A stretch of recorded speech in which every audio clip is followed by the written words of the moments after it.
আজকে আলোচনা করব ভারতীয় সংবিধানের মৌলিক অধিকারের ধারা 26 সম্বন্ধে।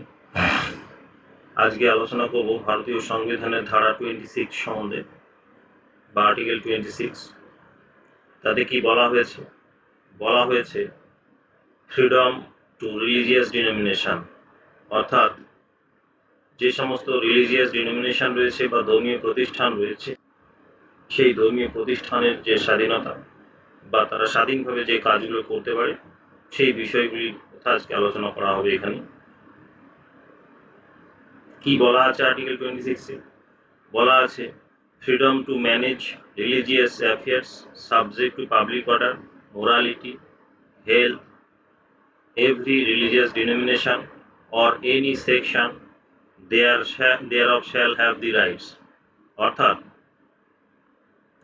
প্রত্যেকটি রিলিজিয়াস অ্যাফেয়ার্স বা ধর্মীয় কাজ তারা করতে পারবে, তবে কিছু সেক্ষেত্রে রেস্ট্রিকশন দেওয়া হয়েছে।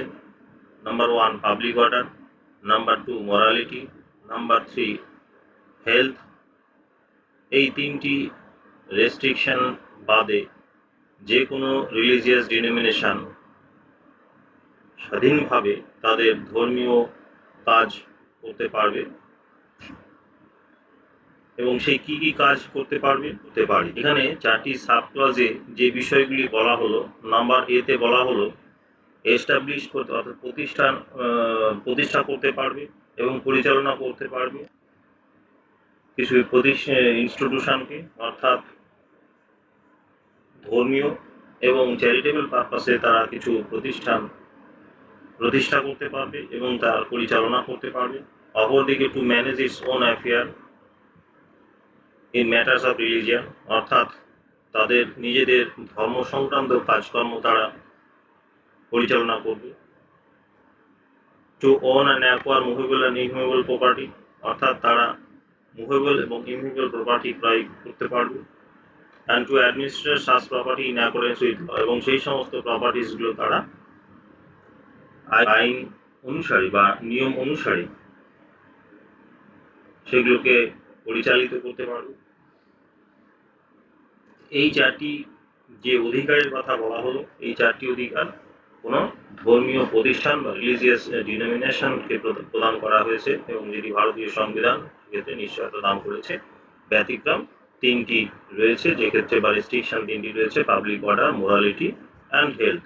এই 3টি যে রেস্ট্রিকশন, এই 3টি রেস্ট্রিকশনগুলোর ভিত্তি করে স্টেটস কোনো ক্ষেত্রে রিলিজিয়াস ডিনোমিনেশনের কাজের উপরে রেস্ট্রিকশন আরোপ করতে পারে। রিলিজিয়াস ডিনোমিনেশন বা রিলিজিয়াস যে ইনস্টিটিউশনগুলো রয়েছে তাদের অ্যাক্টিভিটি সাধারণত 2 রকমের। একটি সেকুলার টাইপের অ্যাক্টিভিটি, অপরটি রিলিজিয়াস অ্যাক্টিভিটি। সেকুলার অ্যাক্টিভিটি কোনগুলোকে বলা হবে? সেকুলার অ্যাক্টিভিটি হলো ধর্মীয় প্রতিষ্ঠানের সঙ্গে যে সমস্ত ইকোনমিক অ্যাক্টিভিটি জড়িয়ে থাকে, যে সমস্ত ফিনান্সিয়াল অ্যাক্টিভিটি জড়িয়ে থাকে, বা বলা যেতে পারে পলিটিক্যাল অ্যাক্টিভিটি জড়িয়ে থাকে, সেই সমস্ত বিষয়গুলোকে সেকুলার নেচারের অ্যাক্টিভিটি বলা হয়, যেগুলোর ক্ষেত্রে স্টেট চাইলে পরে তাদের রেস্ট্রিকশন করতে পারে বা তাদের সম্বন্ধে কোনো আইন রচনা করতে পারে। অপরদিকে রিলিজিয়াস যে সমস্ত অ্যাক্টিভিটি রয়েছে, সেই রিলিজিয়াস অ্যাক্টিভিটিগুলোর ক্ষেত্রে রাষ্ট্র কোনো হস্তক্ষেপ করে থাকে না। এখন রিলিজিয়াস ডিনোমিনেশন কাকে বলা হয়, বা এই রিলিজিয়াস ডিনোমিনেশনের যে সংজ্ঞা, সেই সংজ্ঞাটি কিন্তু ভারতীয় সংবিধানে প্রদান করা হয়নি। সেটি সুপ্রিম কোর্টের বিভিন্ন সময়ে যে রায় দান করেছে বা যে সমস্ত ভার্ডিক্ট দিয়েছে, তার উপর ভিত্তি করে রিলিজিয়াস ডিনোমিনেশনের যে ধারণা বা যে সংজ্ঞা, সেটি পাওয়া গেছে। Commissioner Hindu religious endowment Madras versus Shri Lakshmindra Thirtha Swamiar of Shri Shirur Mutt, এই কেসটিতে বলা হয়েছে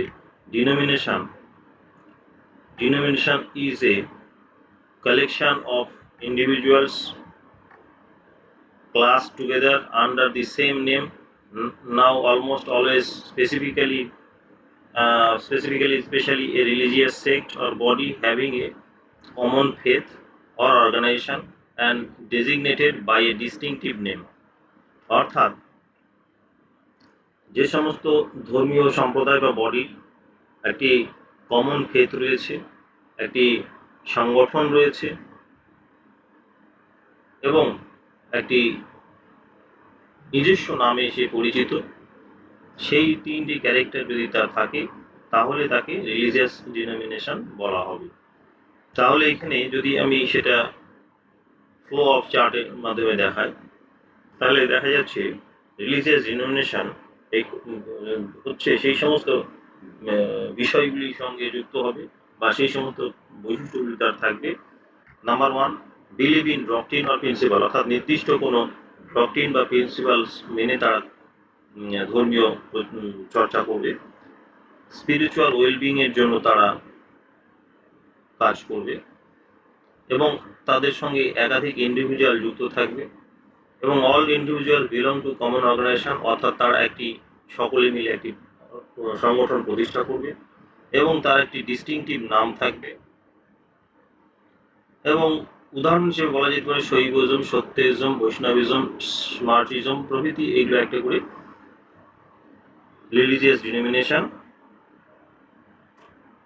when established institution for education or religious purposes, এবং যখন তারা ধর্মীয় বা শিক্ষাগত কারণের জন্য বা শিক্ষার প্রসারের জন্য কোনো প্রতিষ্ঠা করবে, যেমন আনন্দ মার্গ, রামকৃষ্ণ মিশন এক্সেট্রা, এবং manage the religious matters by itself, এবং সেই অর্গানাইজেশনটি যখন তাদের ধর্মীয় যে বিষয়গুলি নিজেরাই পরিচালনা করবে, এবং other socio economic affairs should be administered as per state ল।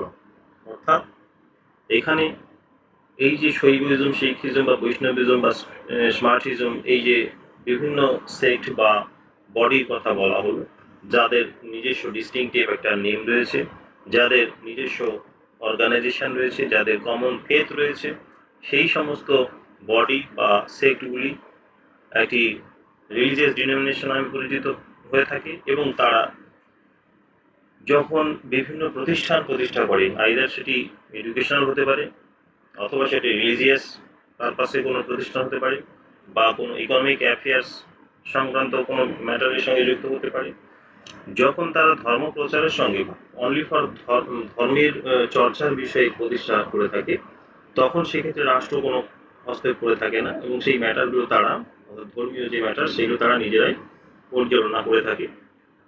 কিন্তু যদি সেই ধর্মীয় পরিচালনার সঙ্গে কাজের সঙ্গে যদি কোনো রাজনৈতিক, অর্থনৈতিক বা সামাজিক কোনো কর্মকাণ্ড যুক্ত থাকে, যেগুলো কাজগুলো সাধারণত সেকুলার নেচারে, সেই সমস্ত ক্ষেত্রে রাষ্ট্র কিন্তু হস্তক্ষেপ করে থাকে, অর্থাৎ রাষ্ট্র আইন করে সেই ক্ষেত্রে হস্তক্ষেপ করতে থাকে। এসেনশিয়ালিটি টেস্ট এখানে একটি শব্দ ব্যাখ্যা বলা হয়েছে, যার অর্থ হলো যে ধর্মীয় প্রতিষ্ঠানগুলো ধর্ম আচরণ বা চর্চা বা ধর্মীয় বিষয়গুলি নিয়ে বিভিন্ন সময়ে রীতিনীতির মাধ্যমে প্রতিপালন করে থাকে সেই ধর্মটিকে, সেই ক্ষেত্রে ধর্মের যে রিচুয়ালসগুলো, সেই রিচুয়ালসগুলো বা প্র্যাকটিসগুলো অ্যাকচুয়াল রিলিজিয়ানের যে ইন্টিগ্রাল পার্ট কিনা, সেইটি যখন দ্বন্দ্বের সম্মুখীন হয় বা বলা যায় বিতর্কের সম্মুখীন হয়, তখন সুপ্রিম কোর্টে এসেনশিয়ালিটি টেস্টিং মাধ্যমে বিচার করে থাকে এবং সেই অনুযায়ী ভার্ডিক্ট প্রদান করে থাকে। ডিনোমিনেশন টেস্ট আর একটি টেস্ট হয়ে থাকে সুপ্রিম কোর্টের দ্বারা। কি সেই denomination test? A religious denomination is a subgroup within a religion that has a common name, traditions, and identity. Supreme Court uses denomination test to determine religious denomination. Res judicata is an important concept as it relates to the religious denomination test, as it brings finality to decisions on a group's denomination status. অর্থাৎ এই race জুডিকেটা বিষয়টিও denomination টেস্টের সঙ্গে একটি গুরুত্বপূর্ণ অংশ হিসেবে বিবেচিত হয়। The rights of religious denomination under Article 26 to manage its own affairs in matter of religion is made subject only to public order, morality, health, and it is only its right under Article 26B to administer property which can be in addition regulated by law. This means that in a conflict between the right of an individual to the freedom of conscience and the right to profess practice, propagate religion under Article 25(1) and that of a religious denomination to manage its own affair in matter of religion, the right of religious denominations would prevail. These would be so because the rights guaranteed under Article 25 Clause 1 is made subject to the other provisions of the part, which includes the provision containing denominations right under Article 26. But the right of denomination may also come under conflict with the regulatory power of the state to protect the various social interests referred to in relation to an individual's right to freedom of religion guaranteed under Article 25 Clause 1. এখানে আমরা প্রথম ছত্রে যে বিষয়টি পেলাম, religious denomination কাকে বলা হয়? Religious denomination একটি রিলিজিয়ানেরই সাবগ্রুপ, দ্যাট মিনস একটি ধর্মীয় প্রতিষ্ঠান, এবং এই ধর্মীয়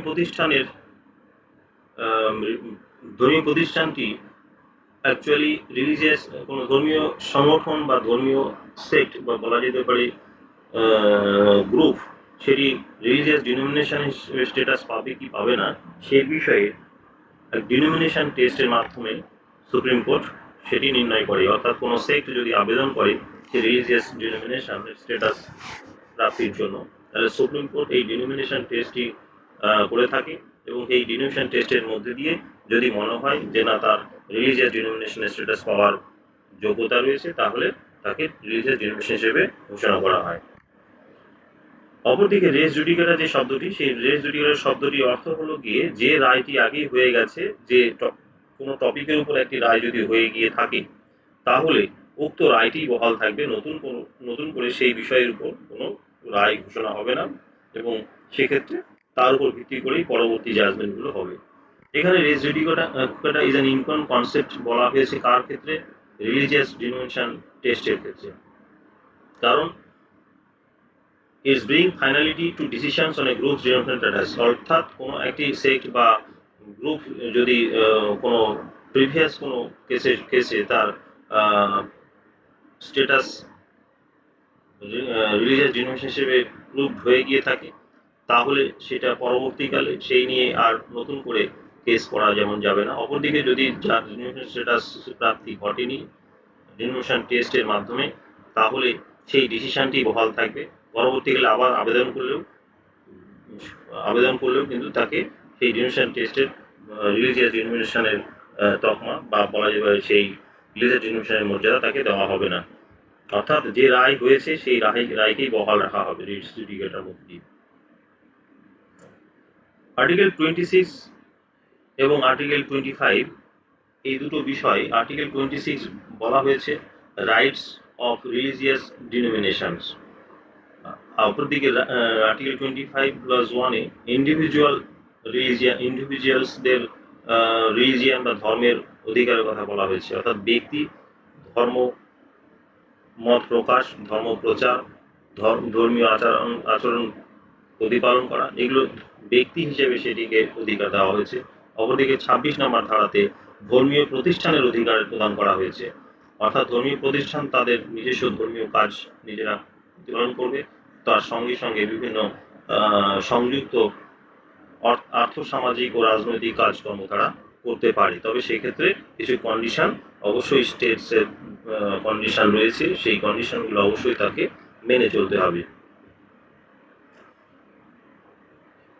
অপরদিকে ইন দি শামিয়ার কেস, অর্থাৎ এই শামিয়ার কেসে জাস্টিস মুখার্জি বলেছিলেন যে article 25+2 subclause a authorise the state not to regulate religious practices as such, but only those activities which associated with the religious or essentially secular in nature. অর্থাৎ 25+2 subclause এ রাষ্ট্রকে authorize করেছে not to regulate religious practices, অর্থাৎ ধর্মীয় কোনো আচার অনুষ্ঠান এগেনস্টে রাষ্ট্র কোনো রেস্ট্রিকশন আরোপ করতে পারবে না। as such, but only those activity which associated with religion, অর্থাৎ রিলিজনের সঙ্গে সংযুক্ত সেই সমস্ত কাজগুলি যেগুলোর নেচারটা সেকুলার টাইপের, সেই সমস্ত সেকুলার নেচারের এগেনস্টে কিন্তু রাষ্ট্র আইন রচনা করবে। According to article 26, of Indian constitution, religious denomination must satisfy 3 condition. অর্থাৎ আর্টিকেল 26 অনুযায়ী রিলিজিয়াস ডিনোমিনেশন হলে, যেটা পূর্বেই আলোচিত হলো, সেগুলোকে একটি সিনাপসিস আকারে এখানে বলা হচ্ছে যে 3টি কন্ডিশন যদি ফুলফিল হয় তাহলে কোনো একটি সেক্ট বা কোনো একটি গ্রুপ রিলিজিয়াস ডিনোমিনেশন হিসেবে বিবেচিত হবে। অর্থাৎ এক্ষেত্রে 1 নাম্বার কন্ডিশন হচ্ছে তার কমন ফেথ থাকতে হবে, কমন অর্গানাইজেশন হতে হবে এবং তার একটা ডিস্টিংটিভ নেম থাকতে হবে। এই বিষয়গুলি যদি থাকে তাহলে তাকে রিলিজিয়াস ডিনোমিনেশন হিসেবে ঘোষণা করা হবে।